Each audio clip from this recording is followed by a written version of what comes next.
This is the Sabbath School lesson for the fourth quarter, 2020. Lesson 11 for December 5 to 11, The Christian and Work, read by Dr. Percy Harrold. Thursday, December 10, Work and Stewardship. Whatever your hand finds to do, do it with your might, Ecclesiastes 9 verse 10. The wisest of men use these words of counsel regarding stewardship in every aspect of life. When asked to comment on Christian stewardship, many confine their thoughts to the Christian's fiscal responsibility. Although money is certainly an important aspect of stewardship, to limit it to money alone is much too narrow.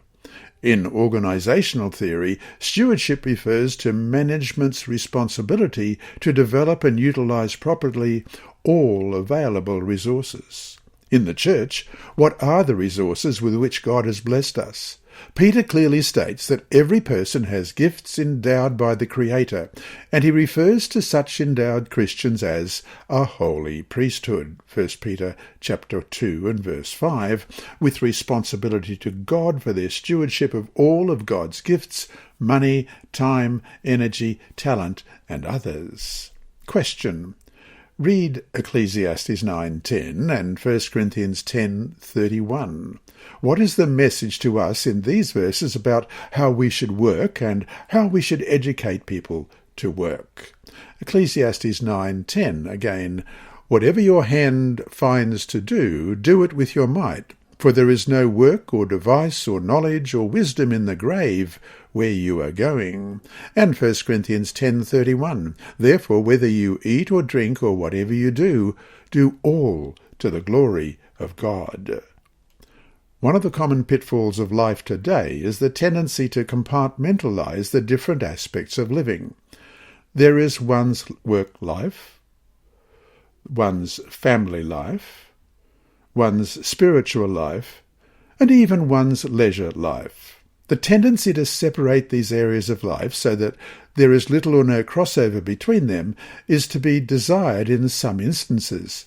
For example, it is not good to bring home one's work so that that interferes with family responsibilities. Neither should the pursuit of leisure curtail the time we spend with God. However, such restriction should not apply to the role our spiritual life must play in all of our existence. The Christian's work grows out of fellowship and work with God.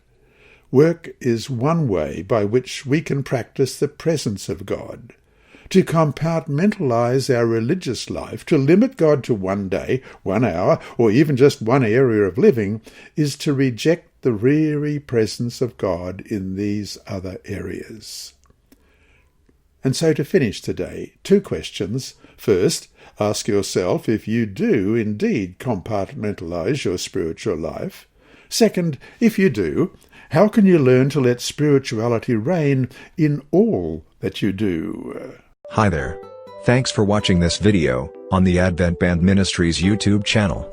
Please subscribe and click the bell icon to be alerted whenever we upload new videos. So, until we meet him in the clouds, may God continue to bless you.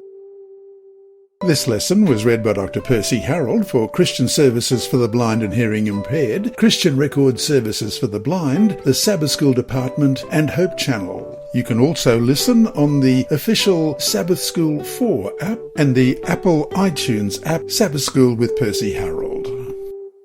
Remember, God is always faithful.